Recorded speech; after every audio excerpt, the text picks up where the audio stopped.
नमस्कार, जय हिंद। एक बार फिर से आप सभी का स्वागत है स्कोर बैटर के यूट्यूब चैनल पर। मेरा नाम है लोकेश सिंह। तो जैसा कि आपको पता है, आज की तारीख में हम लोग देखने वाले हैं अपना इकोनॉमिकल सर्वे 2021-22। मतलब कि हमने 2021-22 में जो भी हमारी सरकार ने काम किए हैं, जो भी हमारी जीडीपी ग्रोथ हुई है, उन सब का एक लेखा, एक ब्यौरा हमारे सामने आज पेश कर दिया जाएगा। और ये बहुत ही ज़्यादा इम्पॉर्टेंट होगा, क्योंकि आपको पता होना चाहिए जो भी हमारा इकोनॉमिकल सर्वे होता है उसी के आधार पर होता है हमारा बजट। हमारा यूनियन बजट ठीक एक दिन बाद पेश किया जाता है। तो आपको इसके बारे में एक डिटेल में जानकारी होनी बहुत ज़रूरी है। तो मैं यहाँ पर आज, क्योंकि अभी इकोनॉमिकल सर्वे पेश होने वाला है कुछ घंटों के बाद, तो उससे पहले मैं चाहता हूँ कि एटलीस्ट आप लोगों को इकोनॉमिकल सर्वे क्या होता है उसके बारे में और बजट क्या होता है उसके बारे में एक बेसिक इन्फॉर्मेशन, उनके कुछ हिडन फैक्ट्स, जानकारियाँ पता होनी चाहिए, जो आपको कहीं ना कहीं इम्प्रूवमेंट देती हैं आपके एग्ज़ाम्स में और आपको हेल्प करती हैं डिस्कशन करने में और भी कई चीज़ों में। तो इससे पहले आप बजट या इकोनॉमिकल सर्वे सुने, उससे पहले आपको कुछ बेसिक चीज़ों के बारे में पता होना चाहिए। तो चलिए देखते हैं अपने आज के वीडियो में, आज की चीज़ों में हम लोग क्या क्या जानने वाले हैं। तो सबसे पहले हम लोग देखते हैं आर्थिक सर्वे के बारे में। तो जब हम लोग बात करते हैं आर्थिक सर्वे के बारे में, तो ये क्या है, ये पूरे के पूरे एक साल का क्या है, लेखा जोखा है। हमारे पिछले एक साल का क्या है, लेखा जोखा है कि हमारी अर्थव्यवस्था ने कितना इम्प्रूवमेंट किया है, किस तरह से इम्प्रूवमेंट किया है। तो इसे रिलीज़ कौन करता है? इसे रिलीज़ करता है वित्त मंत्रालय करता है। ध्यान रखना, फाइनेंस मिनिस्ट्री इसको क्या करती है, रिलीज़ करती है। ठीक है।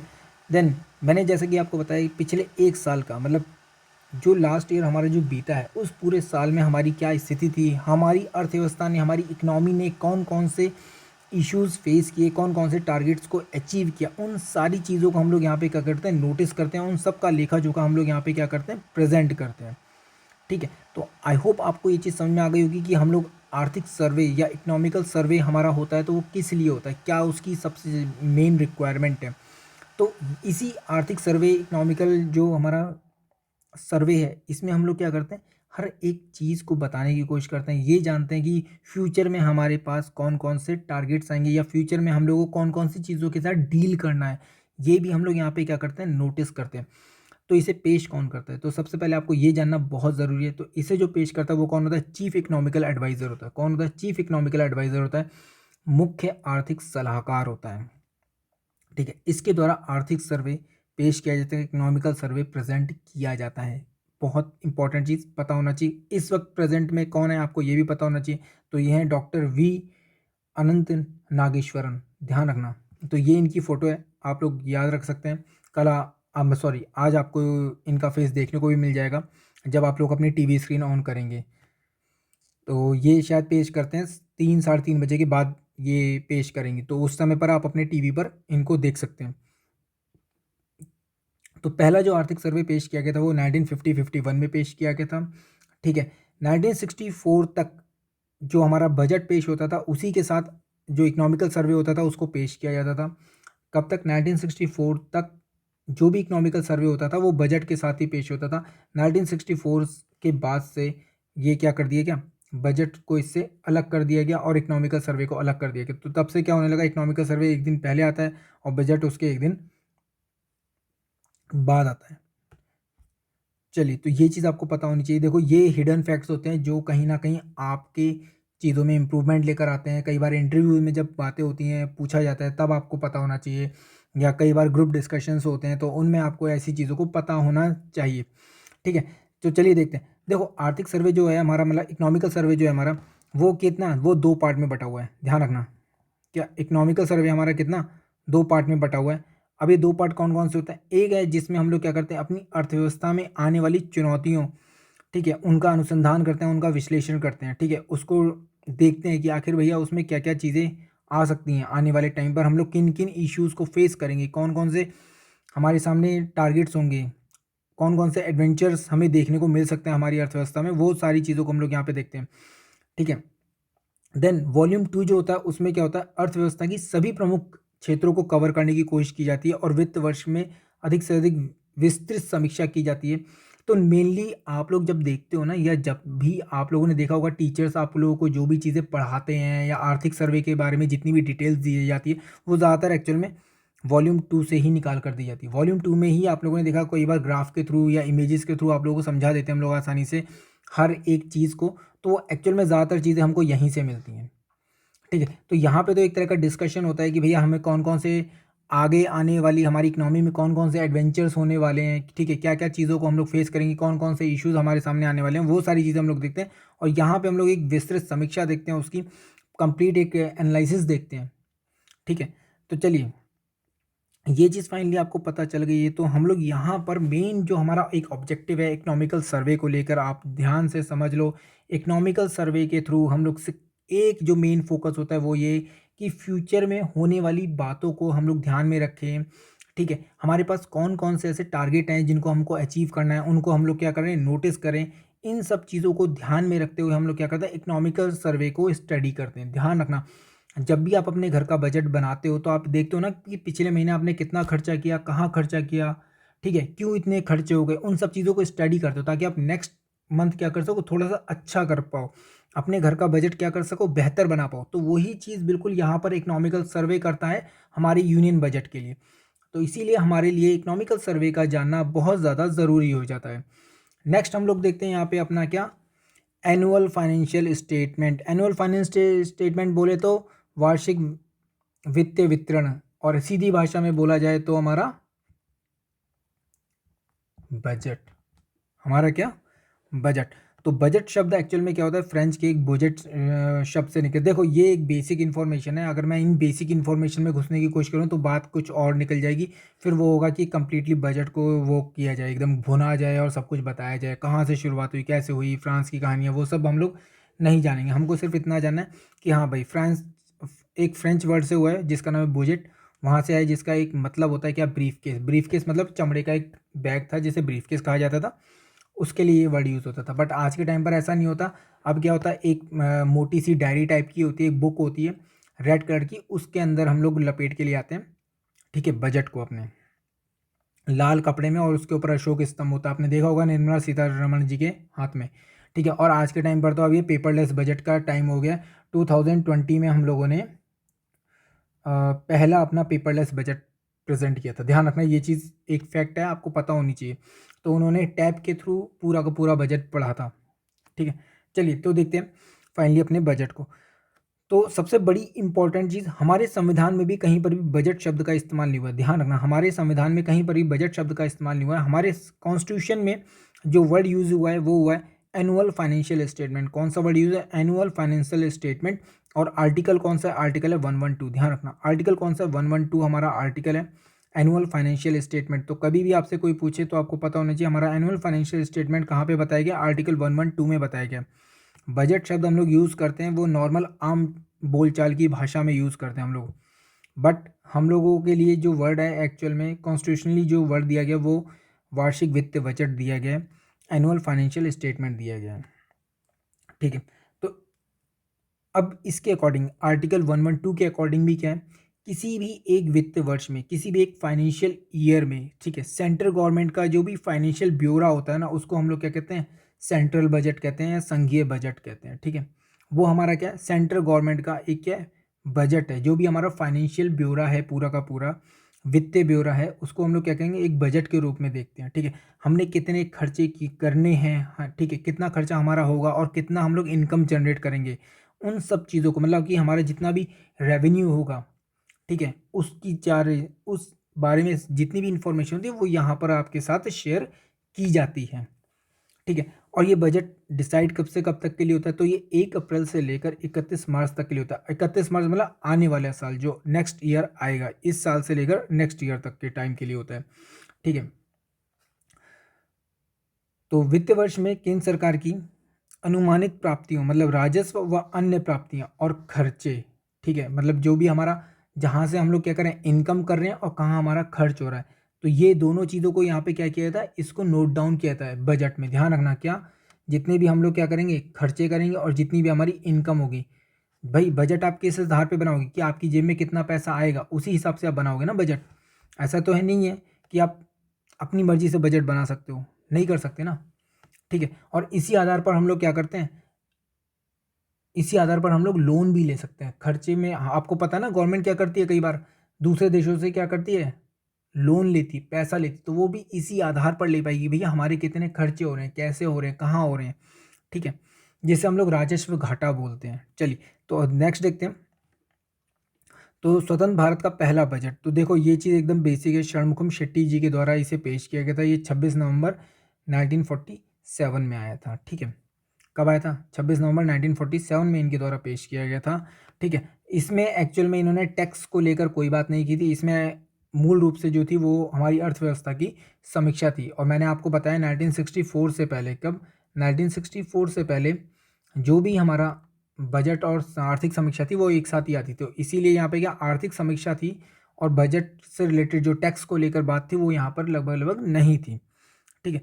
बजट में शामिल होने वाले प्रस्तावों में अगर हम लोग बात करें तो यहाँ पे क्या 1 अप्रैल से ये लागू हो जाता है और अगले साल की 31 तारीख तक चलता है, ये मैंने अभी आपको रिसेंटली बता ही दिया, ठीक है। 1947 से लेकर अब तक हम लोग 73 आम बजट पेश कर चुके हैं, 14 अंतरिम बजट पेश कर चुके हैं, 4 खास और मिनी बजट पेश कर चुके हैं अब तक, ठीक है।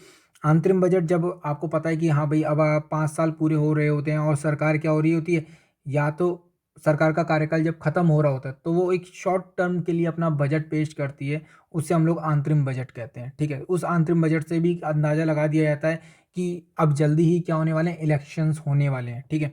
तो इस चीज़ को भी ध्यान रखना, ये चीज़ आपको पता होनी चाहिए। तो सबसे ज़्यादा बार बजट कब तक किसने पेश किया, ये रिकॉर्ड बिल्कुल आपको पता होना चाहिए। मोरारजी देसाई वो वित्त मंत्री हैं जिन्होंने अब तक सबसे ज़्यादा 10 बार बजट पेश किया। कितनी बार? 10 बार बजट पेश किया। इसके बाद जो दूसरा नंबर आता है वो पी चिदम्बरम जी का आता है, जिन्होंने अब तक 9 बार बजट पेश किया है। प्रणब मुखर्जी जी का नाम आता है जिन्होंने अब तक 8 बार बजट पेश किया है। Then Yashwantrao Chavan, C D Deshmukh और यशवंत सिन्हा, ये वो लोग हैं जिन्होंने 7 बार बजट पेश किए। मनमोहन सिंह और टी टी कृष्णमाचारी, इन दोनों ने अब तक 6 बार बजट पेश किया, ठीक है। तो मनमोहन सिंह और मोरारजी देसाई, इनके बारे में आपको अच्छे से पता ही है। ये लोग क्या भारत के प्रधानमंत्री भी रहे हैं, तो आपको ये भी पता होना चाहिए भैया ऐसे कौन से लोग हैं जिन्होंने सबसे लंबे टाइम तक बजट भी पेश किया है और भारत के प्रधानमंत्री भी रहे हैं। तो ये दोनों लोग ऐसे हैं जिन्होंने क्या लंबे टाइम तक बजट पेश किए हैं, ठीक है। मनमोहन सिंह ने अब तक 6 बार पेश किया और मोरारजी देसाई ने अब तक 10 बार पेश किया। तो अपने आप में इंपॉर्टेंट चीज़ें आपको पता होनी चाहिए, ठीक है। प्रणब मुखर्जी 8 बार बजट पेश किया और आगे चलकर क्या हुआ, भारत के राष्ट्रपति तक बने। तो ये अपने आप में इस तरह की चीज़ें ना आपके लिए ज़रूरी हो जाती हैं, एग्जाम के पॉइंट ऑफ व्यू से पता होना चाहिए। आपसे पूछ ले ऐसा कौन सा राष्ट्रपति है जिसने बजट पेश किया, तो आपको पता तो हो भाई कौन सा राष्ट्रपति है। तो इस तरह की चीज़ें आपके लिए जानना बहुत ज़्यादा ज़रूरी है एग्जाम के पॉइंट ऑफ व्यू से, ठीक है। तो बजट की जो छपाई होती है ये बहुत इंपॉर्टेंट चीज़ है। बजट की जो छपाई होती है इसके लिए एक हलवा सेरेमनी होती है, ठीक है। और ये कहाँ पर होती है? ये नॉर्थ ब्लॉक में होती है, ठीक है। तो जो हमारा कंप्लीटली पार्लियामेंट के आगे जाकर जो पूरा एक रास्ता जाता है, आज के टाइम पर हम लोग उसे सेंट्रल विस्टा प्रोजेक्ट के साथ जोड़ते हैं, ठीक है। तो उस पूरे रीजन में वहाँ पर ही क्या नॉर्थ ब्लॉक बना हुआ है, उसी नॉर्थ ब्लॉक में यहाँ पर क्या एक हलवा सेरेमनी होती है ठीक बजट के छपने से पहले। और एक चीज़ खास मैं आपको बताना चाहूँगा, जब बजट छप रहा होता है तो उससे ठीक 3 से 4 हफ्ते पहले, मतलब करीबन इतने वीक पहले, जितने भी कर्मचारी हैं, चाहे वो छपाई करने वाले हों, चाहे वो बजट को तैयार करने वाले हों, लिखने वाले लोग हों, चाहे कोई भी हो, इन सब लोगों को इसी नॉर्थ ब्लॉक के बेसमेंट में एक एरिया है, उसमें क्या कर दिया जाता है, इनको लॉक कर दिया जाता है। एक तरह से लॉकडाउन ही आप समझिए, लॉकडाउन कर दिया जाता है। इनकी ज़रूरत की सारी चीज़ें, सारी वस्तुएं इनको वहीं पर प्रोवाइड करवा दी जाती हैं। ना तो ये किसी से कांटेक्ट कर सकते हैं, ना कॉल कर सकते हैं और ना ही बाहर जा सकते हैं। जब तक बजट पेश नहीं हो जाता तब तक ये लोग वहीं पर रहते हैं, ठीक है। तो ये भी आपको पता होना चाहिए, नॉर्थ ब्लॉक में ही ये सारा की सारी कार्रवाई होती है। तो वर्ष 2016 तक अगर हम लोग बात करें तो जो बजट था भारत का वो फरवरी के आखिरी दिन में पेश होता था, ठीक है। ध्यान रखना ये चीज़, फरवरी के आखिरी दिनों में ये क्या होता था, पेश होता था। देन 2017 में वित्त मंत्री अरुण जेटली जी के द्वारा इसको क्या कर दिया कि फरवरी के पहले दिन में कर दिया। ऐसा करने का एक कारण था, जब फरवरी के आखिरी दिन जाता था तो उसके बाद जगह जगह से मंजूरी मिलते मिलते क्या होता था, बजट जब तक लोगों को तक पहुंचने का टाइम होता था तब तक मई निकल जाता था, अप्रैल का मंथ ऐसे ही निकल जाता था, डिपार्टमेंट तक पैसा पहुंच नहीं पाता था, टाइम लगता था इस चीज़ में। इसीलिए इस कार्रवाई को क्या कर दिया कि एक थोड़ा सा आगे बढ़ा दिया गया, ठीक है। तो इसीलिए अरुण जेटली जी ने क्या किया, इसे 1 फरवरी से पेश करना शुरू कर दिया था, ठीक है, तो ये चीज़ आप लोगों के लिए बहुत इंपॉर्टेंट है। और आपको ये भी पता है कि रेल बजट क्या होता था, आम बजट से बिल्कुल अलग होता था। और 2017 में ही क्या कर दिया कि आम बजट और रेल बजट एक साथ मिलाकर पेश किए जाने लगे। इससे पहले तक ये क्या हो रहे थे, बिल्कुल अलग अलग चल रहे थे। तो ये भी एक हमारे लिए सरदर्द था सरकार के लिए कि भैया हमें 2 बार बजट बनाना पड़ता था, एक रेल बजट अलग बनाना पड़ता था, आम बजट अलग बनाना पड़ता था, आर्थिक समीक्षा अलग करनी पड़ती थी। तो ये चीज़ बहुत इंपॉर्टेंट थी कि इसको क्या कर दिया सरकार का। इससे क्या हुआ, एक तो टाइम बचा, दूसरा काम बहुत ज़्यादा कम हो गया, तो वर्कलोड को भी कम कर दिया, साथ ही साथ क्या टाइम भी बचाया। इसके अलावा संसद का भी टाइम बचा कि एक दिन बचता है तो उस एक दिन का इस्तेमाल क्या कर सकते हैं, बाकी चीज़ों में दे सकते हैं, बाकी जो विधेयक आते हैं उनके डिस्कशन में लगा सकते हैं, ठीक है, बाकी कामों में लगा सकते हैं। तो ये अपने आप में बहुत इंपॉर्टेंट स्टेप था। इंदिरा गांधी पहली वित्त महिला थी जिन्होंने क्या किया था, बजट पेश किया था। वित्त मंत्री थी, सॉरी महिला बोल रहा हूँ मैं, आई एम रियली सॉरी। पहली महिला वित्त मंत्री थी जिन्होंने क्या किया था, बजट पेश किया था। ठीक है, तो ये भी एक इंपॉर्टेंट फैक्ट है, आपको ये भी पता होना चाहिए। इनके बाद अगर दूसरा नाम सुनने को मिलता है तो वो किसका मिलता है, निर्मला सीतारमण जी का नाम मिलता है। पर ये क्या प्रधानमंत्री नहीं है, ध्यान रखना, ये भी वित्त मंत्री है बट दूसरी महिला। चलिए, तो ये चीज़ आप लोगों के लिए जाननी बहुत ज़्यादा इंपॉर्टेंट है। ठीक है, आगे चलकर आपको पता है ये भी क्या बनी है, भारत की प्रधानमंत्री बनी है। ठीक है, एक और इम्पॉर्टेंट चीज़ 1955, ये भी थोड़ा सा मुझे इंटरेस्टिंग लगा था। क्यों, क्योंकि 1955 तक हम लोग क्या केवल मात्र अंग्रेजी भाषा में ही अपना बजट छाप रहे थे, और 1955 के बाद हम लोगों ने दोनों भाषाओं में छापना शुरू किया। मतलब ये एक बहुत ही ज़्यादा अजीब चीज़ लगी कि 1947 से लेकर 1955 तक, मतलब ये वो टाइम पीरियड है, इस टाइम पर लोग इतनी इंग्लिश बोलते ही नहीं थे। मतलब कंप्लीटली पूरा देश हिंदी में चल रहा है और बजट हमारा इंग्लिश में चल रहा है। तो ये बहुत ही अजीब था कि आम आदमी उसको समझ ही नहीं पा रहा था। ठीक है, वो बात अलग थी कि पहुंच नहीं थी, बट यहाँ पर भी आप सोचो कितना अजीब ये बात है।